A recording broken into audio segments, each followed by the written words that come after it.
Hello, എല്ലാവർക്കും മൗനരാഗത്തിൻ്റെ ഇന്നത്തെ episode റിവ്യൂയിലേക്ക് സ്വാഗതം. അപ്പോൾ ഇന്നത്തെ എപ്പിസോഡിൽ എന്തൊക്കെ കാര്യങ്ങളാണ് നടക്കുന്നത് എന്നതിനെക്കുറിച്ചിട്ട് അറിയാം. അപ്പോൾ നമ്മൾ കുറച്ച് നേരം മുമ്പ് പത്രമാറ്റിൻ്റെ ഒരു വലിയ എപ്പിസോഡ് ചെയ്തിട്ടുണ്ട്. അപ്പോൾ അനിയുടെ കല്യാണ തലേന്നും കല്യാണത്തിൻ്റെ അന്നത്തെ ദിവസവും നടക്കുന്ന കാര്യങ്ങളെക്കുറിച്ചിട്ടാണ്. ഒരുപാട് ട്വിസ്റ്റുകളുണ്ട്. നമ്മുടെ നിർമ്മലിനെ കൈയോടുകൂടി പിടിക്കുന്നുണ്ട്. സത്യാവസ്ഥകളൊക്കെ എല്ലാവരും അറിയുന്നുണ്ട്.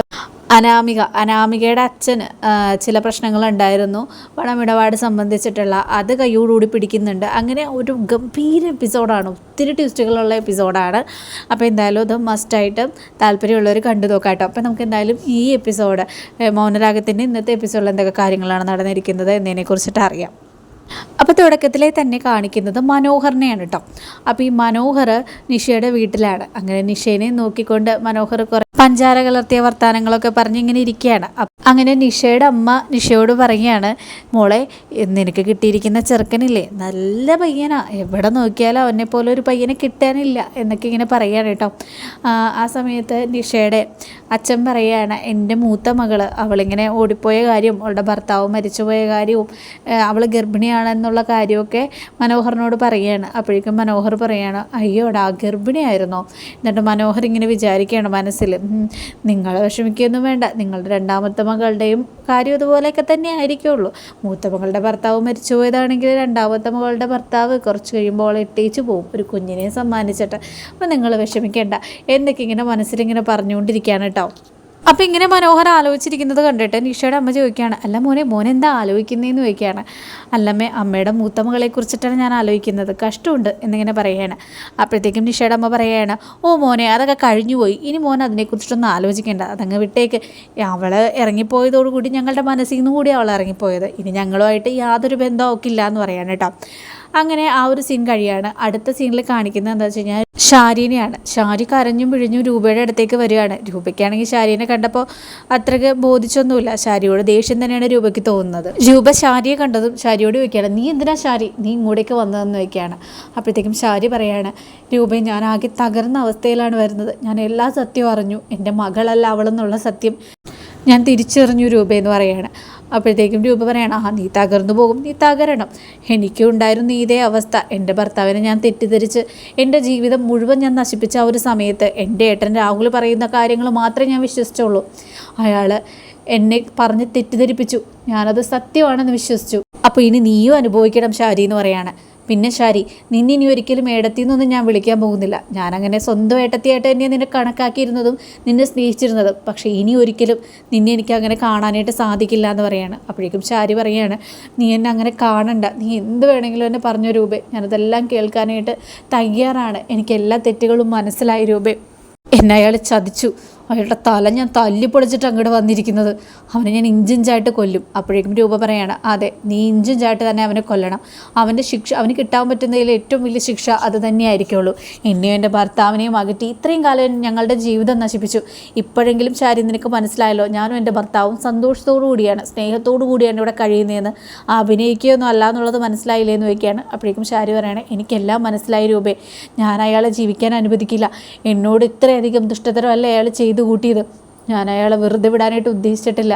പിന്നെ നിന്നോട് എനിക്ക് പറയാനായിട്ടുള്ള ഒരേ ഒരു കാര്യമുള്ളൂ, ഞാൻ അപേക്ഷിക്കുകയാണ്, എൻ്റെ മോള് സരയു ഒരിക്കലും ഞാൻ അവളുടെ അമ്മയല്ല, താരയാണ് അവളുടെ അമ്മ എന്നുള്ള സത്യം അറിയരുത്, അവൾക്കത് അംഗീകരിക്കാൻ സാധിക്കില്ല എന്ന് പറയാണ്. അപ്പോഴേക്കും രൂപ പറയാണ്, നിൻ്റെ മകളായിട്ട് അവൾ വളർന്നത് കൊണ്ടാണ് ഇത്രയും മോശപ്പെട്ടവളായിട്ട് അവൾ മാറിയത്, അല്ല പാവപ്പെട്ട താരയുടെ മകളായിട്ട് അവൾ വളർന്നിരുന്നെങ്കിൽ നല്ല സൽസ്വഭാവിയായിട്ട് വളർന്നേനെ, നീയാണ് അവൾ ഇതുപോലെ ആക്കിയതെന്ന് പറയാൻ കേട്ടോ.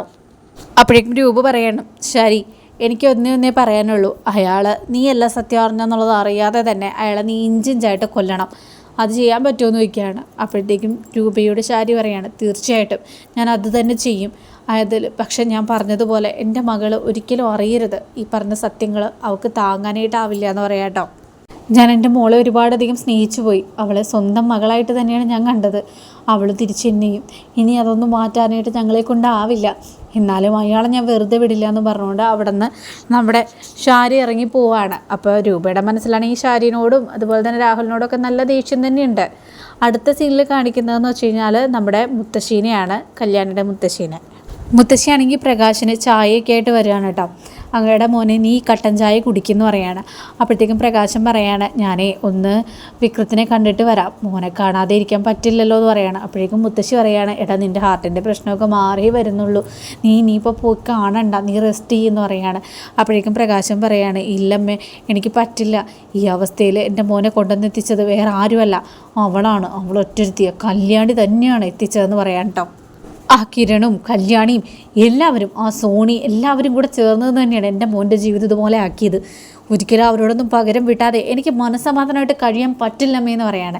ഇത് കേട്ട മുത്തശ്ശി പറയാണ് എൻ്റെ മോനെ പ്രകാശ നീ ഒന്ന് നിർത്ത്, എടാ ഇനി നമ്മൾ ആരെയും ഉപദ്രവിക്കാൻ നിൽക്കണ്ട, കാരണം നമ്മൾ ചെയ്തതിനൊക്കെ നമുക്ക് തിരിച്ചടിയാണ് മോനെ കിട്ടിയത്, ഇത്ര കിട്ടിയിട്ടും നീ പഠിച്ചില്ലേന്ന് ചോദിക്കുകയാണ്. അപ്പോഴേക്കും പ്രകാശം ചോദിക്കുകയാണ് അമ്മ തന്നെയാണോ ഈ കാര്യങ്ങളൊക്കെ പറയുന്നതെന്ന് ചോദിക്കുകയാണ്. അതേ മോനെ നീ ഒന്ന് ചിന്തിച്ച് നോക്ക്, ആ കല്യാണി അവൾ നിൻ്റെ ഭാര്യയുടെ വയറ്റിലായിരുന്നപ്പോൾ തുടങ്ങി അവൾ ഇല്ലാതാക്കാനായിട്ട് നമ്മൾ എന്തോരം കാര്യങ്ങൾ ശ്രമിച്ചു, ഞാനും നീയും ചേർന്ന് ചെയ്തു കൂട്ടിയതിൻ്റെ ഫലമായിട്ടാണ് അവളുടെ ശബ്ദം വരെ നഷ്ടപ്പെട്ടത്, അതില്ലാന്ന് നീ പറയണ്ട, അതുതന്നെയാണ് കാരണം. എന്നിട്ട് അവൾ മരിച്ചില്ല, ഇന്ന് വളർന്ന് വലുതായി വളർന്ന് പന്തലിച്ച് അവൾ നിൽക്കുന്നു. നീ ഒരു കാര്യം മനസ്സിലാക്കണം, അവരുടെ കൂടെയാണ് ദൈവം. നമ്മൾ ഇത്രയൊക്കെ ചെയ്തിട്ടും അവളെ കൊല്ലാനും സാധിച്ചില്ല, അവൾ ഇന്ന് വളർന്ന് പന്തലിച്ച് വലിയൊരു നിലയിൽ നിൽക്കുകയാണ്, നമ്മൾ മാത്രമാണ് ഈ ഒരു അവസ്ഥയിലേക്ക് വന്നത്. നീ അതിൽ നിന്ന് മനസ്സിലാക്കും മോനെ, ഒരിക്കലും അവളെ നമുക്കൊന്നും ചെയ്യാനായിട്ട് സാധിക്കില്ല എന്നുള്ള സത്യം എന്ന് പറയാണ്. അപ്പോഴേക്കും പ്രകാശം പറയാണ് അമ്മ ഇനി എന്തൊക്കെ തന്നെ പറഞ്ഞാലും അവളെ ഞാൻ വെറുതെ വിടാൻ പോകുന്നില്ല, അവളോട് ഇതിനോർത്ത് പകരം വീട്ടിയിട്ട് തന്നെ കാര്യം. എൻ്റെ മകനെ ഇതുപോലെ ആക്കിയത് അവൾ ഒറ്റൊരുത്തിയാണ്, ഞാൻ എൻ്റെ മോനെ ഒന്ന് കാണട്ടെ എന്നും പറഞ്ഞുകൊണ്ട് മുത്തശ്ശിയുടെ വാക്കും ധിക്കരിച്ചുകൊണ്ട് പ്രകാശൻ ജയിലിലേക്ക് നമ്മുടെ വിക്രത്തിനെ കാണാനായിട്ട് ചെല്ലുകയാണ് കേട്ടോ. അങ്ങനെ എന്തായാലും പ്രകാശനെ കാണാനായിട്ട് വിക്രം വരികയാണ്. അപ്പോൾ വിക്രത്തിൻ്റെ മുഖത്തൊക്കെ ആണെങ്കിൽ അടികൊണ്ട പാടുണ്ട്. അപ്പോഴത്തേക്കും പ്രകാശൻ ചോദിക്കുകയാണ് മോനെ ഇതെന്താണ് നിൻ്റെ മുഖത്ത് ഇങ്ങനെയൊക്കെ, നിന്നെ അവർ തല്ലുന്നുണ്ടോ എന്ന് ചോദിക്കുകയാണ്. അപ്പോഴേക്കും വിക്രം ചോദിക്കുകയാണ് തല്ലുന്നുണ്ടോയെന്ന് ആച്ചാ, വെറുതെ നിന്നാലും തല്ലും, എപ്പോൾ ആരെന്നെ കണ്ടാലും തല്ലും, അങ്ങനെ പറഞ്ഞ് ഏൽപ്പിച്ചേക്കാണ് നമ്മുടെ കല്യാണി. അവൾക്ക് കിരണിനും നല്ല സ്വാധീനമല്ലേ, പണം സ്വാധീനം ഉള്ളതുകൊണ്ട് തന്നെ അവൾ പറയുന്നത് പോലെ എന്നിങ്ങനെ ഇവിടെ ഇട്ട് ഉപദ്രവിച്ചുകൊണ്ടിരിക്കുകയാണ് അച്ഛാന്ന് പറയാണ്. എടാ മോനെ അച്ഛനെല്ലാം അറിയാടാ, നിന്നെ ഉപദ്രവിക്കുന്ന ആ കല്യാണിയെ ഞാൻ വെറുതെ വിടാൻ പോകുന്നില്ല, അവരോടൊക്കെ ഉള്ള എൻ്റെ പ്രതികാരം ഞാൻ തീർക്കുക തന്നെ ചെയ്യും. അയ്യോ എൻ്റെ അച്ഛൻ എന്നെ ഇവിടെ നിന്ന് ഇറക്കാനായിട്ടുള്ളൊരു വഴി നോക്ക്, ഇവിടെ നിന്ന് എന്നെ ഇറക്കച്ച, എനിക്ക് മടുത്തച്ച, ഇവിടെ മതിയയച്ചാന്ന് പറയാനായിട്ടോ വിക്രം. ആ സമയത്ത് പ്രകാശം പറയാണ് മോനെ ഞാൻ നോക്കാടാ, എന്തെങ്കിലും ഒരു വഴിയുണ്ടോയെന്ന് നോക്കാം, നിന്നെ ഇവിടെ നിന്ന് ഇറക്കാൻ പറ്റുമോ എന്നുള്ളത് ഞാൻ എൻ്റെ മാക്സിമം ശ്രമിക്കാടാ, പക്ഷേ അത് പറ്റുമെന്ന് പോലും അച്ഛൻ അറിയില്ല, എന്നാലും അച്ഛൻ ശ്രമിക്കുന്നുണ്ട്, നിന്നെ ഇവിടെ നിന്ന് ഇറക്കാനായിട്ടുള്ള ഏതെങ്കിലും ഒരു വഴി കിട്ടിയാൽ അച്ഛനത് ശ്രമിച്ചുകൊണ്ടേയിരിക്കും, നീ വിഷമിക്കേണ്ടടാ എന്ന് പറയാൻ കേട്ടോ. അച്ഛാ എന്തായാലും എൻ്റെ പേര് മോശമായി, ഇനിയിപ്പോൾ ഞാനിങ്ങനെ വെറുതെ ഇരിക്കുന്നതുകൊണ്ട് ഒരർത്ഥമില്ല, ഞാൻ പുറത്തിറങ്ങിക്കഴിഞ്ഞാൽ അവറ്റകളെയൊക്കെ വക വരുത്തുമെന്ന് പറയാൻ കേട്ടോ. അപ്പോൾ പ്രകാശം ചോദിക്കുകയാണ് എന്തിന് നീ ഇനി പുറത്തിറങ്ങിയിട്ട് അവരെന്തെങ്കിലും ചെയ്ത് പിന്നെയും ജയിലിൽ പോകാനോ, അച്ഛൻ ഈ വയസ്സാം കാലത്ത് അങ്ങനെ കാണിക്കാനായിട്ടാണോ നിൻ്റെ ഉദ്ദേശം, നീ ഒന്നും ചെയ്യണ്ട, എനിക്കറിയാം എന്ത് ചെയ്യണമെന്നുള്ളത്. അച്ഛന് സുഖമാണോ എന്ന് ചോദിക്കുകയാണ് കേട്ടോ. അപ്പോഴത്തേക്കും പ്രകാശൻ പറയാണ് സുഖമാണോന്നോ, ഞാൻ കുറേ ദിവസം ആശുപത്രിയിലായിരുന്നടാ, ഇപ്പം നിന്നെ കാണാനുള്ള ആഗ്രഹം കാരണം റെസ്റ്റ് പറഞ്ഞിട്ട് ഞാൻ നിന്നെ കാണാൻ വന്നതാ. എടാ ഞങ്ങളിപ്പോൾ വാടക വീട്ടിലാണ് താമസിക്കുന്നത്, വാടക കൊടുക്കാനുള്ള പൈസ ഒപ്പിക്കണ്ടേ, നിൻ്റെ മുത്തശ്ശി ആ സരയുവിൻ്റെ വീട്ടിലാണ് ഇപ്പോൾ ജോലിക്ക് പോകുന്നത്, അടുക്കള പണിക്ക് പോയിട്ടുള്ള ആ പൈസയിലാടാ നമ്മൾ ജീവിക്കുന്നത്, എനിക്ക് ജോലിക്ക് പോകാൻ പറ്റില്ലടാ എന്ന് പറയാണ്. ഇത് കേട്ടതും വിക്രം ചോദിക്കുകയാണ് ആ സരയുവിൻ്റെ വീട് ആ നമ്മുടെ കല്യാണിയുടെ വീടിൻ്റെ തൊട്ടടുത്തല്ലേ എന്ന് ചോദിക്കുകയാണ്. അവിടെയാണോ ജോലിക്ക് പോകുന്നത്? അതേടെ മോനെ നിൻ്റെ മുത്തശ്ശി അവിടെയാണ് ജോലിക്ക് പോകുന്നതെന്ന് പറയാണ്. അപ്പോഴേക്കും വിക്രം പറയാണ് അച്ഛൻ വിഷമിക്കേണ്ട, ഞാൻ എത്രയും വേഗം ഇവിടുന്ന് ഇറങ്ങിക്കഴിഞ്ഞാൽ എന്തെങ്കിലും ഒരു വഴി ഞാൻ കാണാതിരിക്കില്ല എന്ന് പറയാം കേട്ടോ. എന്തായാലും അച്ഛനെന്നെ ജാമ്യത്തിലിറക്കാനായിട്ട് ഒരു വഴി കാണുമെന്ന് പറയാണ്. അങ്ങനെ പ്രകാശം പറയാണ് ഞാൻ എന്തെങ്കിലും ഒരു വഴി നോക്കട്ടെ മോനെ എന്ന് പറഞ്ഞുകൊണ്ട് പ്രകാശിൻ്റെ അവിടെ നിന്ന് പോവുകയാണ്. അപ്പോൾ വിക്രമാണെങ്കിൽ തൻ്റെ ആ ഒരു വൈരാഗ്യം ഉള്ളിലിട്ടിങ്ങനെ പക വളർത്തിക്കൊണ്ടിരിക്കുകയാണ്. അപ്പോൾ ഇത്രയും കാര്യങ്ങളാണ് ഇന്നത്തെ എപ്പിസോഡിൽ കാണിക്കുന്നത് കേട്ടോ.